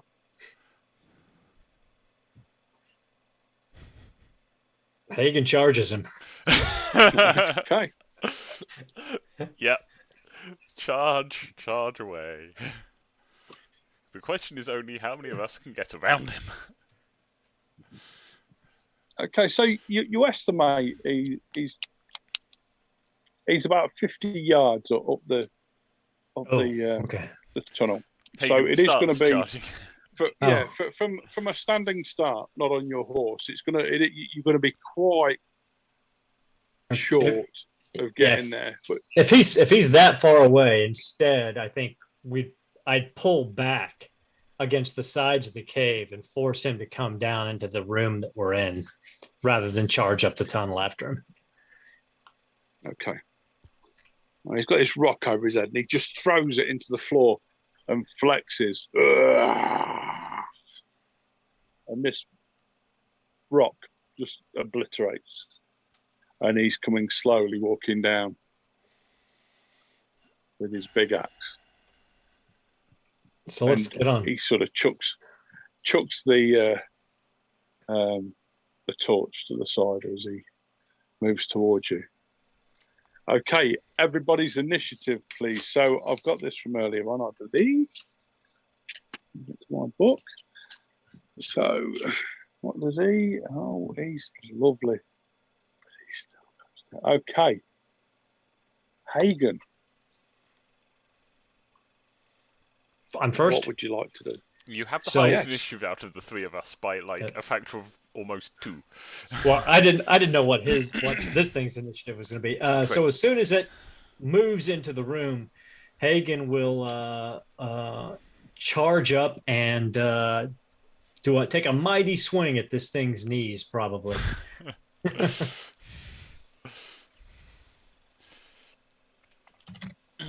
Go for it. Lunge.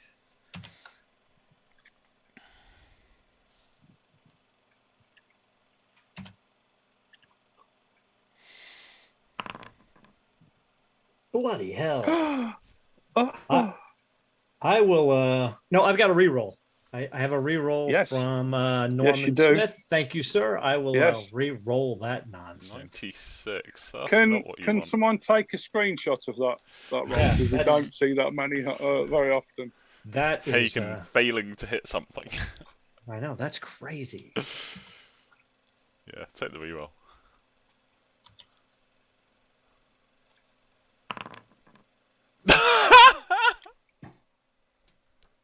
Yep. Oh dear. Yeah, Drop your it's, ammunition. You run up to him and you take a big swing back with Hammerzite, and you take that much of a bigger swing back that you let go as it gets back here, and it sort of flies off to the side. Luckily, it doesn't go in the direction of your party, but you're sort of stood there in the way as he swings it to you. Wow. Today is not Hagen's day. Oh, but look, well, he beats you, but you just managed to duck underneath his axe. Okay, as he sort of went to defend you, and then thought, "Oh, I've got an opening here," and sort of went for your head. But he does have the advantage. Yeah. Okay, on to him. Oh, it's his turn. So he swings his axe again at you in quite a fluid motion. I bet he does. And I'm going to have to try to dodge because I don't have a weapon in my hand. Well, to be fair, you'd have trouble. You might have trouble parrying something. All right, I will attempt to dodge that. Fortunately, he got a -5, so Oh yeah. You take his advantage from him as you dodge out of the way. Okay. This is the ever so slight lean to one side, is the whoa. A lazing literally to the left. I'll bring in this Chaos Champion to test you a little bit. Yeah. And the person who does most damage to you is yourselves. So far. So So Carolyn, you see this going on up front. It's probably the worst opening to a combat you've ever seen. Both parties have let themselves down, the families down, the friends down. In fact, yeah, they've let everybody down. It does just look kind of embarrassing. I'll have to take my wolf pelt off and hand it over. I'll be like, hey, okay. Anyway, I will launch myself into the fray. If I can get a charge bonus, I'll take the charge bonus. Yes, absolutely. Good. Awesome. I charge in and attempt to hit it with a rather smaller hammer. Because He might get worse, though. So well. He might get worse, though. Wow. Okay. Do I spend a fortune point for a reroll? Oh. Probably not worth it. I'd need to get a 20 or less. Or, yeah, in a 20s range to hit. So, yeah, it successfully defends. Do I lose my advantage then because I failed the test? Yes. Yep. Yes. Okay. And he gains advantage. Yeah. Okay. Mordek of the Mordexons. Come on, Mordek. Show the stupid humans how to swing a weapon. Right, I'm going to try and use this new rune axe. Axe with runes on it. Right, so this is going to sound like a weird question, but do I get a size bonus because I'm a dwarf and it's a large creature, or am I making that up? You're not making that up. There's a No. difference in size. You might also get a flanking bonus from the fact that there were now up to 3 of us engaged with it. Cool. So you grip hold of your axe, and from out of nowhere, this voice comes through your head. Oi, get off me. Oh, it's a talking axe.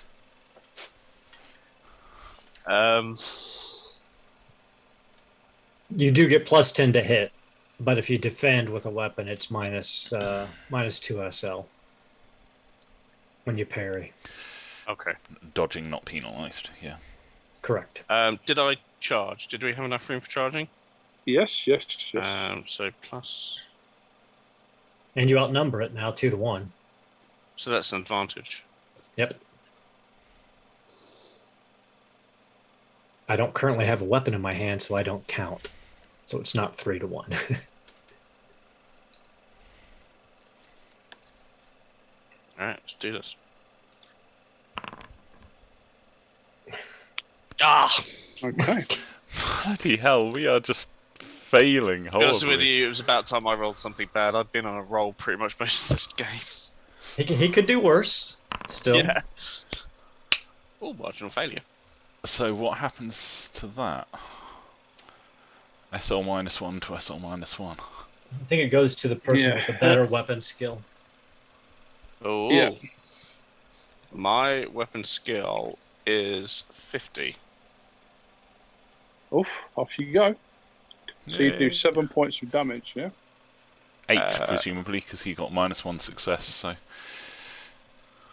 Oh, they both got -1 success. Yeah, so so his 7 was what he'd get if he got -1 on the attack, so -1 cancels out. Yep, you get 8. Yep. So I make it 8. 8. That's my strength. Okay.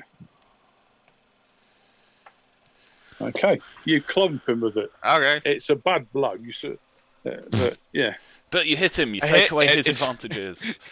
It's better than no blow at all, I You think. take away his advantages, and you gain an advantage. I will hack away at his kneecaps. That's probably all you can reach, Okay. right? Yeah. Definitely. Hagen. Well, hold on, it's a Minotaur, so, you know, I've got a reputation to upkeep. Maybe I'll just be aiming for his schlong.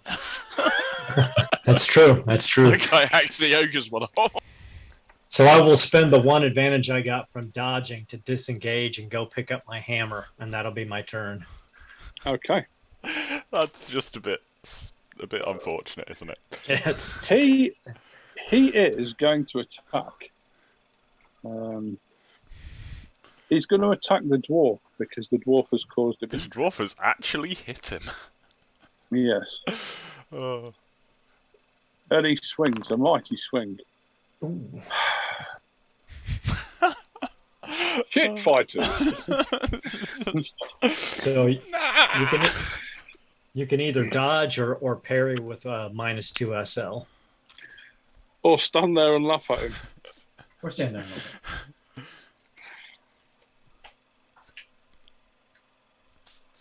think I will try and parry. So, combat. So I'm at a minus now. Yeah, and where it says SL, put in -2. That should do it. Oh, SL. Yeah, because it's hard to parry something that's that much bigger than you.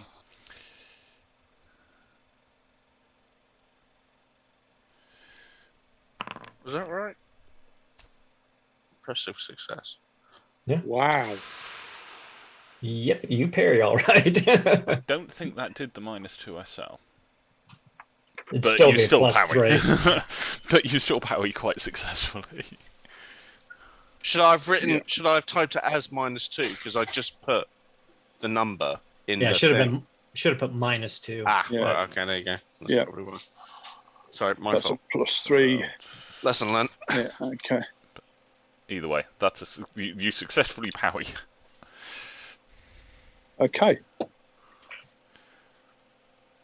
So you've gained advantage on him again. Awesome. Mordek is Carolyn. on a roll. I am going to try and hit this damn thing and probably fail miserably. But hey, I have no advantage, but I do get +10 modifier because it's big, as I understand it. That is correct. And you outnumber Yes. And I outnumber him. Does that give me another +10? him. Gives you an advantage, 1 advantage, I think. Where is it? +10. Advantage is sort of gained and Outnumbering. lost, so I would have assumed it was a +10. And Plus, it's you get a +20 to hit your opponent if you're 2-1. It's +20. So nice. So I'm at +30 total from the situational bonuses. Oh! nice. Astounding success. Okay. Oh, he does okay though. Only Yeah, not 15 too bad. damage. Yeah. Minus his very impressive soak, I'm sure. Okay. But still, 1 advantage. Mordek. Is it back round to me already? Yes, Yes. because Hagen didn't have anything to do. Okay. Also, the you'll last pick thing up the he hammer. did was defend, so My mighty champion of Zinch is has getting absolutely ganged up on. laid damage. Yeah. Taking it every way he can. Yeah. Right. Mordek. Impressive success. Wow. Axe to the Let's left try arm. and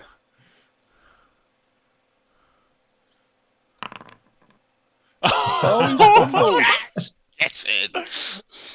and he goes to block and drops his axe. How much So damage that's did you do, sir? 16? 16 damage.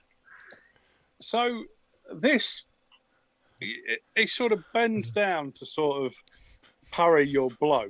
Yeah, and it's sort of to one side, and he drops his axe. He stumbles, and your little hand axe goes straight through the front of his.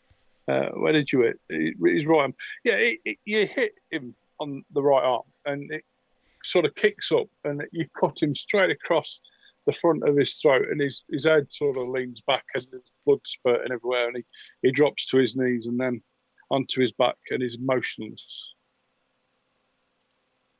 I'll hit him again just to be sure. In the groin, I support that course of action, given it's normally my response to fighting anything that looks scary. Unfortunately, Ilmarin isn't here. On the other hand, I'm not in a complete frenzy, so probably I won't hit it until Ilmarin comes and sets it on fire. It's now a mush on the floor. Yeah, we hit it a few more times to make sure. But yes. Well, that worked. You notice that on the back of his belt, because he is face down on fire, is quite a nice jewel encrusted dagger. Like it's a curved dagger in a jewel encrusted sort of scabbard, and it's got this really nice star on the front of it. Really, it's really sort of well made, and the star looks really nice. You roughly guess it's got 8 points of star. It's quite a nice sort of thing. I'm sure it is. Hagen comes up with his hammer and says, "Carolyn, Mordek, that was well done. Clearly, I was utterly humiliated. I prefer we keep that in the cave and not tell Ilmarin." What happens in the cultists' worship place stays in the cultists' worship place. Just glad it's not cave of Slanish. Yes. Right, let's move this. Let's see if we can move this Idol. cursed idol. Maybe if we just try to gently put the sack over it, it won't react to that. Sure, let's try it. So we try to put bag a up sack the. over. Yeah. Yeah, you sort of pull it sort of off balance, and it sort of topples over, and you've got it in the bag. We triple these bag bags it. are quite sturdy. Okay. We triple bag it with all 3 bags, and we never touch it with our hands or skin or anything. Yeah. Okay. And then we go and see if your squire's alive. Yeah, exactly. Are you taking the 3 items that I mentioned to you with you? Yeah, I just used it to successfully, help kill this Minotaur, so I'll be taking mine. And probably starting a conversation with it later. I have a sword that I will be handing over to the elf at some point, because why do I need a sword? So, Mordek, as you're sort of getting everything away, from the back of the cave, you hear a voice shout, "Thief." Ah, okay, so it's not the axe. The dwarf ghost. Robber. Did anyone else hear that? No. Hear what? Hear what, Mordek? I heard robber, thief. It ain't. That sounding robber, natural. maybe it weren't from the back of the cave. It could have been. It could have been from the front of the cave, or maybe it was from. Oh, it's getting all confusing. Where this voice is coming from. It's in your head though, so. I need some fresh air. All right. Yeah, we'll also take the necklace with the blue gemstone and the helmet out with us as long and the Elvish sword. I don't know about the jewel encrusted dagger with the 8-pointed star. That's My character wouldn't probably know to leave it behind. I'm hoping Mordek would. Yes, definitely. The 8-pointed star of chaos being a thing we do not want to pick up. Yeah. Actually, can I quickly make a dwarf lore roll to see if I might be able to figure out what this axe is? Go for it, yeah. Don't know if that helps. My advantages are gone. Yeah. You do not get combat advantage on knowing stuff. Let's get rid of that. Skills. In your bloodthirsty rage, you there we go. successfully That's calculate better. the... Oh, no, I failed. It was about time I failed something. Bit more. There we go. Done. I think that's one to figure out with the wizard. It's probably the nicest thing that you've ever seen, and nicest thing you've definitely. Well, is it yours? Well, yeah, it should be yours. So yeah, it's definitely the best thing you've ever owned. This is gonna go. That's so bad. Yep. It's a chaos dwarf axe. It's gonna be a chaos dwarf axe. So bad. It'll be fine. What's a chaos Just killed a dwarf Minotaur. then, Mordek? Exactly. Fair point, well made. It's just an axe with some runes on. And it's made of gold. What could go wrong? A lot. Oh, yeah, I'll shut up. Hey, so you head out the cave and meet back up with Ilmarin and the lady Do again. we find the squire? Oh, yeah. The squire, I forgot about him. So, yeah, you find him, and he's took a beating from this single axe blow that has come out the wall and hit him in his midriff. He's took quite a bit of a nasty blow. He's in a bad way. And he's sort of gurgling a bit of blood on the floor. Hagen bends over and lifts him up. He's like, let's get you out and get you bandaged up, kid. You did good. As you lift him up, he's in half. Oh, damn it. Yeah, you pick him up and he just falls either side of your arm. Oh. Okay. So, yeah, you get back to the wagon. And we shall leave it there for this week. Hopefully Roger will be back next week. And we'll go forth and maybe head into Middenheim. So, yeah, thank you, everybody, for joining us. I'm sorry the beginning was a little bit disjointed, but we just wanted to get to, well, we obviously spent a little time away, so wanted to make sure we knew where everybody was, what everybody was up to. Like I said, hopefully Roger returns next week. I believe he's still on holiday, but he's in a better reception area next week, he said, maybe. Thank you for joining us, and join us next week for, shall we call it episode 1 or episode 2? We'll call it episode 2. Episode we 2 killed the Minotaur. of I think season that counts 2. as episode 1. Yeah, absolutely. Yeah, absolutely. Yeah, episode 2 of season 2 of Once Upon a Time in the Old World. Again, thank you for joining us, and we'll see you next week. Thank you. Good night.